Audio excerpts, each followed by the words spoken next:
I'm Tony Ruiz of Gold Derby here with Nathan Barr, who is Emmy nominated for his score for A Very British Scandal. And Nathan, it strikes me as so interesting when I listen to a score. Some composers like to talk about how the best compliment you can give a score is when you don't notice it. Do you find yourself having that same opinion as well? Yeah, I mean, it depends, right? I think I totally understand the sentiment of that. I know I think that's been assigned to John Williams in the past, I've heard, which is ironic, right? Because there's a guy whose music is more memorable and more noticed than anyone's in a really wonderful way. But yeah, I mean, I think the more the music serves the story in a way that doesn't necessarily draw attention to itself unwittingly, I think that's when we're doing our jobs the best. But I certainly think one of the exciting things that's changing is people are really interested in listening to soundtracks outside of the projects they're associated with as well. So there's like a really vibrant concert performance interest right now in film and television music. So while we may or may not be noticed in the body of a project, it seems that these things tend to be of interest to soundtrack fans in concert halls, which is great. Yeah, that's interesting. I never actually thought about that. You actually do see a lot more concerts that are just orchestral playing of scores. You see it a lot more. Why do you think that is? I think there's a younger generation coming up that sees this as a viable career path. I think before, Hollywood feels so unattainable to those who haven't grown up on the West Coast or are living somewhere else, and so there are obviously many different aspects to filmmaking and music. There are more film music programs in colleges now than there ever have been. So you see more content being generated than ever before, and more young people interested in film music than ever before. And I think those two things together are part of why we're seeing a greater interest. And I also think we're just in a golden age, right, of storytelling on television. Like the last couple of years, right? I mean, last 10 years on television is unparalleled. It's just even this show, for example, Very British Scandal, to me, it's like a really beautiful, very high quality 3-hour film, told in 3 parts. Nothing we would have ever associated with television maybe in the 80s or even the 90s. So I think the good storytelling and the volumes of it are partly also why we're seeing more interest in the music. Yeah, I also think what you're saying about the way limited series particularly has expanded. It reminds me actually of some of the early, the peak miniseries time of the 80s, of the 80s, where you would have things like the Thornbirds and Lonesome Dove, and Yes. and the music is such an integral part of those things. Yes. And then you also have the Masterpiece Theater, right? Which were these TV shows that were shot on a soundstage somewhere with overhead lighting and were quite ugly, despite the fact that you maybe had really wonderful actors or stories going on. And so I think what we're seeing today, as we all know, is beautiful cinematic tellings of some of these stories on television. So with this project in particular, one of the things, I was listening to the music again this morning. I was watching the episode again because you're specifically nominated for the first episode, and I was listening to it. And to me, what's interesting about it is that it straddles this line between contemporary and period that I find really fascinating. How did you go about creating the sound for that? Yeah, I mean, I kind of have to tip my hat to Anne Sawitsky, who directed the episodes. She's a wonderful director. And my first pass at the music and the themes was not rooted in anything other than sort of a straight classical approach, which I think was the more obvious approach. And she took a listen to it and said, I think I like your themes and I like your sound, but why can't we sort of give this a more contemporary flavor? And I thought, oh, okay, sure, absolutely. And so I started exploring using some synths and some other custom stuff that I have here at my studio, and suddenly the score took a very different turn. And she heard that and said, oh yeah, this is what I want, this is what I'm looking for. And you're seeing that more and more as well, right? Is contemporary sounding approaches to period pieces. I do it in a show called The Great as well, where we're recording orchestra for every episode, and it's very period in a way, but then the underpinnings of it become synth, or there's a synth following a violin line. And I think it's just an interesting sort of new approach to look at these period pieces this way. Why do you think that approach works specifically so well for this particular project? I knew you were going to ask me that, and I'm not I'm not sure I have an answer. I think yeah, I'm not sure. It's just that there's a sensibility to Anne's direction and the cinematography that somehow allows for that. Like, there are certainly lots of instances where you've got a period piece and you'd put up something contemporary sounding and go, whoa, no, not at all, that doesn't work at all. But there's something about her sensibility in telling this story that somehow lends itself to that. And I don't know if I have an answer for that. I just knew when I tried what she sort of suggested, I was like, oh yeah, this totally works, this can totally work. So yeah, that's well, and I also think one of the things that I took from the series as a whole was this concept of that is universal, that is, the woman being held to a different standard than the man. And there's certainly, and that's a theme you can play with for forever. It absolutely is. And it's just the last scene in the last episode is so horrifying. It's just this 3-hour thrashing for her of the judge calling her all these horrendous names, and it was this literal public shaming of a woman who escaped what her husband didn't, which was they totally sort of vindicated him. And he was it's hard to say which one of them was more horrible to the other, but they were both pretty terrible to each other, and both certainly guilty parties based on the way the story was told. So yeah. So in coming up with the sound, was it, I'm always curious because not being a musician myself, I'm always curious as to where these things come from. Where does your process begin? Mm-hmm. In the case of this, it's about two characters who are reaching for something.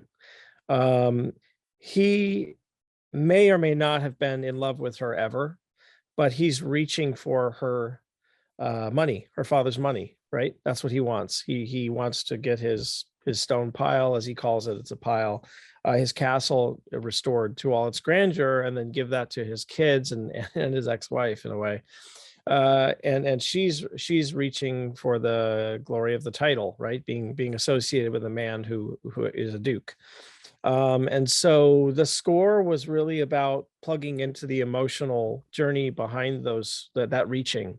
And so I think it was just finding, I just found a simple melody right up front, and it has these notes at the end of it, at the end of the phrase, that feel like they're reaching, and that kind of plugged in really nicely to what they're both doing under the surface.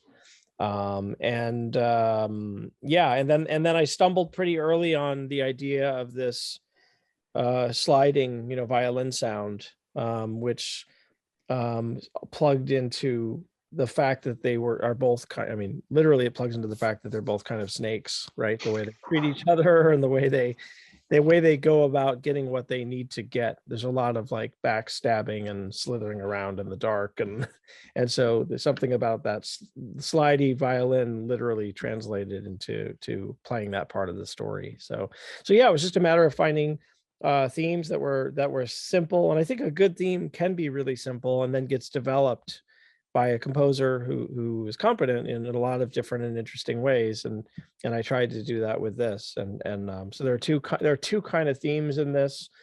There's a theme that plays up Ian's sadness, right? Because he's an addict, he's an alcoholic, he's a drug addict, and then with Margaret, she's forever reaching for that the fame and the power and the money that comes with being associated with someone who is a duke. And so yeah, her theme is this simple 6-note motif, and his is this sort of very sad motif that plays. I mean the performances are so incredible, right? I just think they did such a great job. I was sorry to see them not nominated. Yeah, I think it's always helpful when the performances are as strong as these performances were. It's Paul Bettany.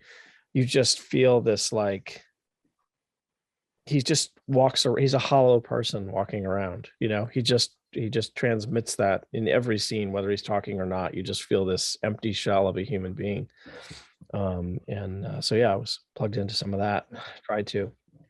So in terms of, and then, again, I'm so fascinated by this kind of stuff, because you go from the melody and then it has to be orchestrated. It has to, in terms of instrumentation and things like that. And you talked about, the director's input and combining that. So where do you even start when it comes to the orchestrating and what the sound is going to be? I think most composers would say that we find our way to a score in many different ways. Sometimes it's the sound of an instrument, sometimes it's a theme, sometimes it's a couple chords. So it really varies project to project. But in this one, that slidey violin, I stumbled on that really early and thought, oh, that's kind of interesting. And it was with that slidey violin sound that I sort of came up with the theme for her. And then it's just about sort of stumbling around and turning all these light switches on in the dark, and slowly something starts to appear that has a semblance of cohesiveness for the show, and is doing what it wants dramatically. And again, Anne was a big part of that in directing me to the contemporary. I sort of went exploring in a very different direction because of that early direction. So I think that's also the sign of a really, really wonderful director. When it comes to actually, performing the score, in talking to different composers, there's been different approaches, partially because of the pandemic and also partially because of technology. How was this score ultimately assembled? This was assembled sort of in the box. We certainly had some live players here and there to sort of bring some richness and soul to some of the themes that wouldn't have happened in the box with library sounds. But violin and cello, and we had a string section play for the main title, and bass and percussion. And so, yeah, there were a couple things that happened. This was sort of at a point in the pandemic where more than a handful of musicians were being allowed in the room again within 6 feet of each other with masks and all that. So I didn't experience, thankfully, I didn't have the challenges that I've heard other composers have, where they had to record live orchestra. And it was like, I heard some amazing stories about, 50 musicians, each in their home, recording and then trying to assemble that into something that sounded like an orchestra. And hats off to them. That's no easy task. But I was lucky that we were in a part of the pandemic where it was a bit easier. Yeah, I've heard similar stories of, sometimes not even 50 musicians, sometimes 4 musicians all doubling their parts.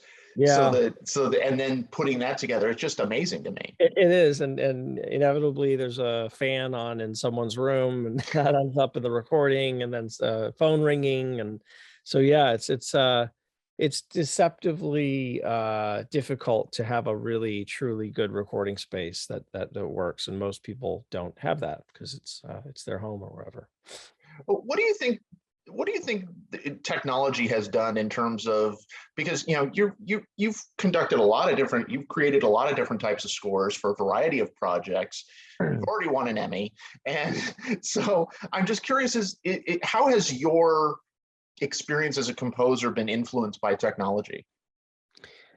In so many ways. I think if you're a film and television composer, there's an expectation from the filmmakers that they're going to get to hear a mock-up demo of the score that somewhat closely resembles the finished product.